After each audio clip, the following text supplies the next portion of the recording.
பேசிட்டு அந்த ஒரு வாய்ப்பு அளித்ததுக்கு ஆனந்தகுமார் சார் அவருக்கு தான் நான் சொன்னேன் சார்.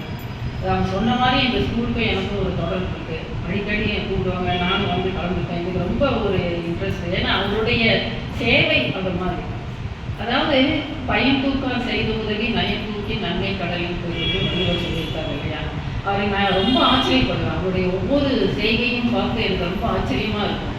அவங்க எல்லாம் சேர்ந்து, அதாவது என்ஜிஓஸ் தானுடைய கமலா அறக்கட்டளை அது மட்டும் இல்லாமல் அறக்கட்டளை மட்டுமே என்ஜிஓஸ் எல்லாம் இணைந்து மிகப்பெரிய ஒரு சேவை மனப்பான்மையோடு ஒரு செயல்பாடுகள்லாம் அவங்க செஞ்சுட்டு இருக்கும் பார்க்கும்போது ரொம்ப அதில் நம்மலாம் என்ன ருசி இவங்களும் சொன்னாங்க, மேடம் சொன்னாங்க, நிறைய செயல்பாடெல்லாம் செய்யும் போது எனக்கு ரொம்ப ஆச்சரியமாக இருக்கும். அது ஆரம்பத்தில் நான் நிறைய பண்ணிட்டு இருந்தேன், இப்போவும் பண்ணுறேன். பட் அவ்வளோ இல்லை, நீங்கள் சொல்கிற அளவுலாம் இல்லை.